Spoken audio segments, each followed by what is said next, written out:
आनंद Verma classes. दोस्तों, आधुनिक भारत की श्रृंखला में आज हमारा लेक्चर रहेगा भारत स्वतंत्रता अधिनियम 1947, उसके बाद शाही नौसेना का विद्रोह और माउंटबेटन योजना। इसके पहले के अगर आप लोगों ने वीडियो नहीं देखे हैं तो डिस्क्रिप्शन बॉक्स में लिंक दे रखी है, आप लोग वहाँ जाकर देख सकते हैं। ठीक है, चलिए अब ज़्यादा लेक्चर नहीं बचे, 6-7 लेक्चर में आप लोगों का आधुनिक भारत कंप्लीट हो जाएगा। उसके बाद मध्यकालीन भारत स्टार्ट होगा, उसके बाद प्राचीन भारत स्टार्ट होगा, है ना। आधुनिक भारत से ज़्यादा प्रश्न बनते हैं, इसलिए सबसे पहले आप लोगों को ये पढ़ा दिया गया है। ठीक, सारे वीडियो फ्री ऑफ कॉस्ट है, आपको कोई अलग से चार्जेस नहीं देना है। तो आप लोग बने रहिए और कंटेंट अच्छा लगे तो आप लोग वीडियो को लाइक करें, चैनल को सब्सक्राइब करें और दोस्तों के साथ शेयर करें। ठीक, देखिए चलिए आगे स्टार्ट करते हैं। तो सबसे पहले नौसेना विद्रोह। नौसेना विद्रोह देखो, ब्रिटिश सरकार के ताबूत में आखिरी कील है ये। 1946 ईस्वी में हुआ था ये, 18 फरवरी 1946 ईस्वी को। अब इसके पीछे कारण क्या है देखो, समझो भैया। बम्बई की एक श्रेणी थी तलवार श्रेणी नौसेना में। तो इसमें क्या हुआ, इसको इधर साइड में रख देते हैं। 1100 गैर कमीशन भारतीय अधिकारी और सिपाहियों ने नस्लवादी भेदभाव और खराब भोजन के विरोध में हड़ताल कर दी। भारतीयों को खराब भोजन दिया जा रहा था और ये बोला गया था कि भारतीय लोग और अंग्रेजी लोग जो है, ये नौसेना में जितने भी सिपाही थे इनके बीच भेदभाव किया गया था। भारतीय लोगों को जो है उनको छोटी पोस्ट पे रखा जाता था और अंग्रेजों को बड़ी पोस्ट पर रखा जाता था। इसके खिलाफ भारतीयों ने विद्रोह कर दिया और भारतीयों को खराब भोजन दिया जाता था, इसके विपरीत अंग्रेज़ों को अच्छा भोजन दिया जाता था। तो इसलिए भारतीयों के मन में गुस्सा जो है वो उमड़ उमड़ के फूट रहा था। तो इसी के कारण ये नौसेना विद्रोह हुआ है। अब वहाँ के रेडियो संचालक बीसी दत्त ने जहाज की दीवार पर लिख दिया, अंग्रेज़ों भारत छोड़ो। इसलिए उनको कर लिया गया गिरफ्तार। कब? 18 फरवरी 1946। इसी दिन विद्रोह स्टार्ट हो गया। अब भैया 18 फरवरी 1946 को उनकी गिरफ्तार किया है, तो 19 फरवरी 1946 को इन लोगों ने कर दी हड़ताल और बीसी दत्त को रिहा करने की मांग करी। और यह विद्रोह जो है बम्बई के साथ साथ मद्रास, विशाखापट्टनम, कलकत्ता, कराची, अंबाला, जबलपुर के सैनिकों ने भी किया। अब धीरे धीरे ये विद्रोह जो है संपूर्ण भारत में फैलने लगा और 22 फरवरी को हड़ताल जो है वो देश भर के सैनिकों के केंद्रों के साथ समुद्र में खड़े जहाज़ों में फैल गई। मतलब 22 फरवरी तक जितने भी समुद्र में जहाज़ खड़े हुए थे उन सारे समुद्र के जहाज़ में भारतीयों ने जो है विद्रोह खड़ा कर दिया। अब क्या हुआ, नौसेना में विद्रोह ने इंकलाब जिंदाबाद, जय हिंद, हिंदू मुस्लिम एक हो और ब्रिटिश साम्राज्य मुर्दाबाद, आज़ाद हिंद के कैदियों को छोड़ दो, रिहा कर दो और इनके नारे लगाए। आज़ाद हिंद फौज ऑपरेशन यू में आप लोगों को पढ़ा चुका हूँ। इसके साथ भारत का झंडा फहराया गया। अब समर्थन किनका मिला इनको? समर्थन मिला मजदूर छात्रों का, इनको समर्थन मिला। भैया दमन किया गया, तो दमन कैसे किया गया देखो समझो। एडमिरल गोलफ्रेंड सैनिक टुकड़ी लेकर आ गया तथा नौसेना को नष्ट करने की इसने धमकी दी कि नौसेना जो है उसको नष्ट कर दिया जाएगा। अब समझौता इसलिए हुआ क्योंकि उसी समय भारतीय लोग इस संतोष में जी रहे थे कि जो अंग्रेज थे वो अपने भारत देश को स्वतंत्र करना चाह रहे हैं। तो भारतीयों ने इन लोगों को समझाया। इनमें जो मेन व्यक्ति थे सरदार पटेल थे, जो देशी रियासतों का एकीकरण कर रहे थे। तो उन्होंने इन लोगों से बोला कि आप एक काम करो, आत्मसमर्पण कर दो, हमारे लिए कर दो। इन अंग्रेज़ों की बात मत सुनो, आप हमारे देश के लिए आत्मसमर्पण कर दो, क्योंकि अपने देश को बहुत जल्द अंग्रेज़ आज़ाद करने वाले हैं। तो क्या हुआ, 24 फरवरी 1946 को इन लोगों ने आत्मसमर्पण करते हुए कहा कि हम भारत के सामने आत्मसमर्पण कर रहे हैं, ब्रिटेन के सामने नहीं कर रहे हैं, और इस विद्रोह को दबा दिया गया। क्लियर है इतनी बातें? तो ये था नौसैनिक विद्रोह। आई होप आप लोगों को अच्छे से समझ में आया होगा। ठीक, चलिए आगे लेके चलते हैं। अब आया भैया माउंटबेटन योजना 3 जून 1947 को। देखो अब इसके पीछे कारण क्या था, तो देखो समझो। माउंटबेटन प्लान, पहली बात तो माउंटबेटन जो है वो वायसराय बनकर आए थे भारत में वेवेल की जगह पर, और इन्होंने ये कोई शासन करने नहीं आए थे, ये भारत का बंटवारा करने के लिए आए थे, बस भारत को सत्ता सौंपने के लिए आए थे। क्लियर है इतनी बातें? ठीक है, चलो अब देखो समझो आगे क्या है ये। तो माउंटबेटन 3 जून 1947, 24 मार्च 1947 को वेवेल की जगह माउंटबेटन वायसराय बनकर भारत आए और इनका स्वागत लॉर्ड वेवेल ने किया कि आइए आपका स्वागत है भारत में। और इनका उद्देश्य शासन करना नहीं बल्कि सत्ता हस्तांतरण करना था, कि भारतीयों को सत्ता देनी है। अब भैया माउंटबेटन ने वहाँ अंग्रेजी शासन में बोल दिया था कि जो है पूरे अधिकार मेरे को दो, ताकि मेरे को बार बार लंदन आने की जो है ज़रूरत ना पड़े आपसे अनुमति लेने के लिए। और इन्होंने ये बोला था कि कोई भी मेरे कार्य में हस्तक्षेप नहीं करेगा। माउंटबेटन योजना को बाल्कन योजना और डिक्की बर्ड योजना भी कहा जाता है। माउंटबेटन ने सबसे पहले गांधी जी से मिलना चाहा, क्योंकि उस समय गांधी जी ही भारत के कर्ता धर्ता थे, परंतु गांधी जी उस समय वहाँ उपस्थित नहीं थे। तो सबसे पहले माउंटबेटन जवाहरलाल नेहरू से मिला और उनसे मुलाकात की। उसके बाद अन्य लोगों से भी मिला, जिसमें सरदार वल्लभ भाई पटेल, मोहम्मद अली जिन्ना, मौलाना अबुल कलाम आज़ाद, जे.बी. कृपलानी, कृष्णन मेनन, लियाकत अली, और उसके बाद फिर गांधी जी से मिला। और इसने भारत के सभी जो देशी रियासतें हैं उनके राजाओं से भी बातचीत की कि आप लोग कहाँ अलग अपना संविधान बनाना चाहते हैं, या भारत में मिलना चाहते हैं, या पाकिस्तान में मिलना चाहते हैं, या खुद स्वतंत्र रहना चाहते हैं।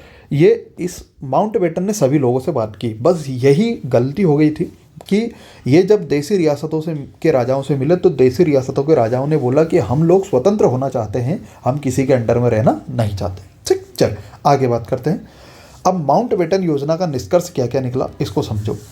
माउंटबेटन ने निष्कर्ष निकाला कि भारतीय समस्या का एक ही समाधान है, वो है देश का विभाजन और पाकिस्तान की स्थापना करना। माउंटबेटन समझ गया था कि अब जो है मुस्लिम लीग जो है वो भारतीय लोगों के कांग्रेस के बहुत खिलाफ है और वो अपना एक स्वतंत्र राष्ट्र पाकिस्तान बनाना चाहती है।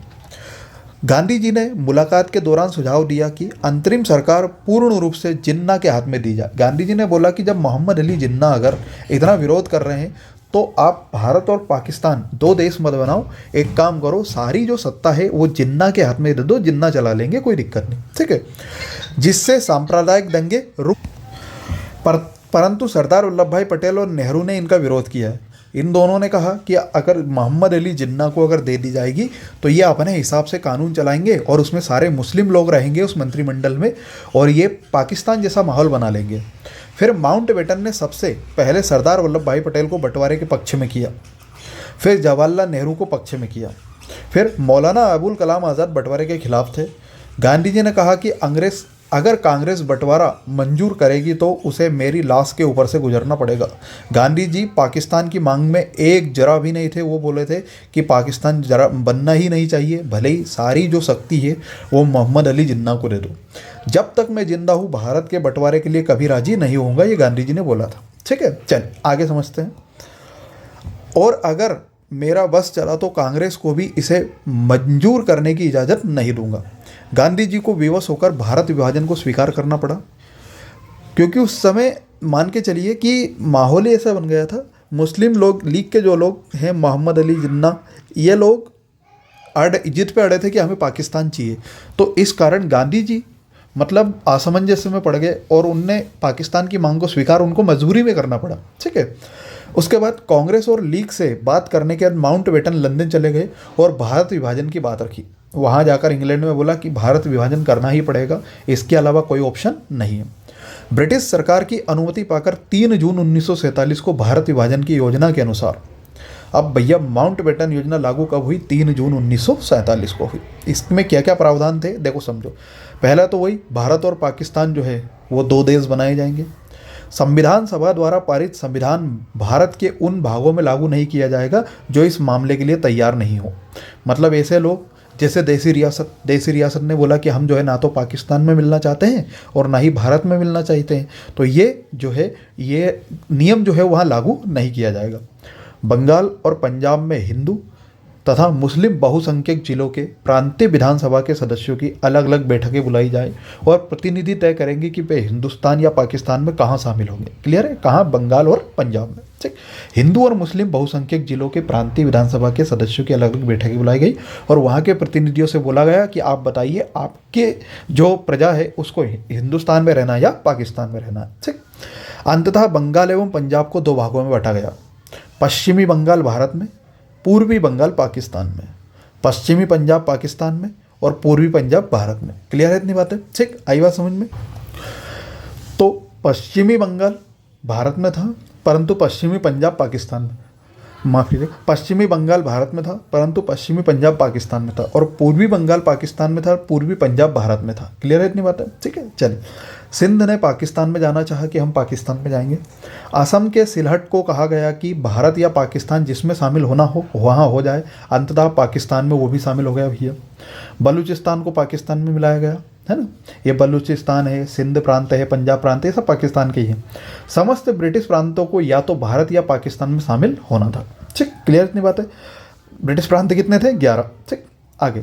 देसी रियासतों के पास 3 विकल्प थे कि या तो वो भारत में मिल जाओ, या पाकिस्तान में मिल जाओ, या पूर्व के समान ब्रिटिश के अधीन ही बनी रहे।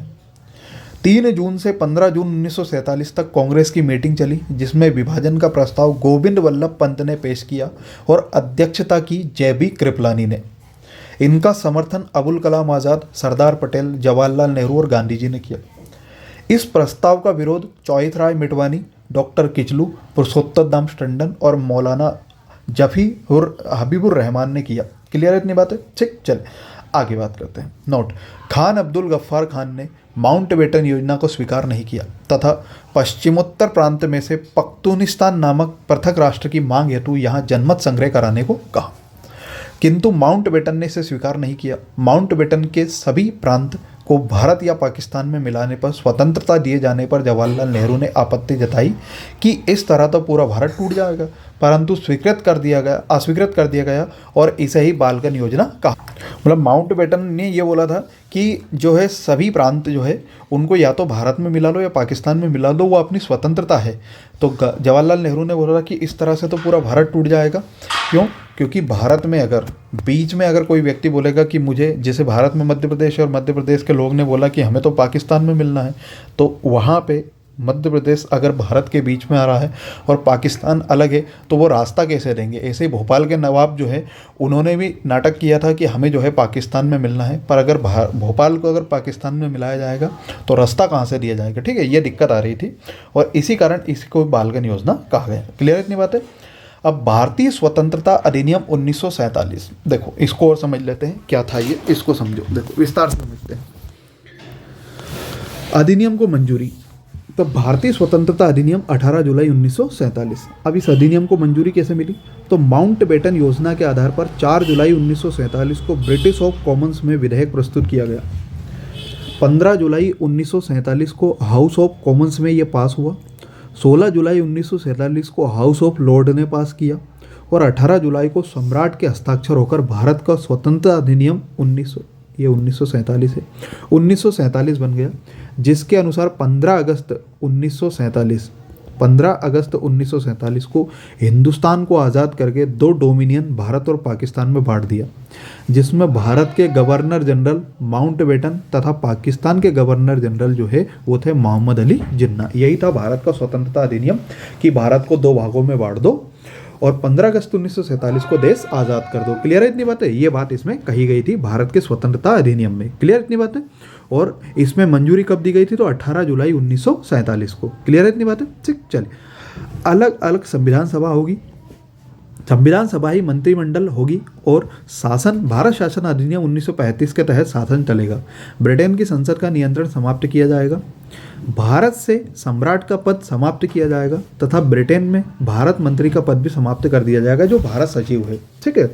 भारत पाकिस्तान सीमा का निर्धारण करने के लिए 2 आयोग बनाए गए, एक तो पंजाब सीमा आयोग और एक बंगाल सीमा आयोग, जिसमें दोनों में 4-4 सदस्य थे, 2-2 कांग्रेस से और 2-2 लीग से। इन सदस्यों ने सीमा निर्धारण पर कोई सुझाव नहीं बताया। इस कारण ब्रिटेन से सर रेडक्लिफ को बुलाया गया और रेडक्लिफ सीमा का निर्धारण किया गया। जो भारत और पाकिस्तान के बीच जो सीमा है उसको कहा जाता है रेडक्लिफ सीमा, जो सर रेडक्लिफ ने बनाई थी। ठीक, क्लियर नहीं बात है? चल, भारत को कॉमनवेल्थ राष्ट्रों में शामिल होने के लिए छूट दी गई कि आप ये करिए। कॉमनवेल्थ मतलब राष्ट्रमंडल, अगर आप शामिल होना है तो हो, नहीं तो कोई बात नहीं। सभी का विभाजन होगा। 15 अगस्त 1947 से 26 जनवरी 1950 को भारतीय संविधान लागू होने तक भारत का राजनीतिक दर्जा ब्रिटिश राष्ट्रकुल का एक औपनिवेशिक राज्य डोमिनियन स्टेट का रहा। इसका मतलब ये है कि 15 अगस्त 1947 को भारत को आज़ादी तो मिल गई थी, परंतु संविधान बनाने की शक्ति भारत को नहीं थी। संविधान बनाने की शक्ति भारत को आई 26 जनवरी 1950, क्योंकि इसी दिन अपना संविधान लागू हुआ था।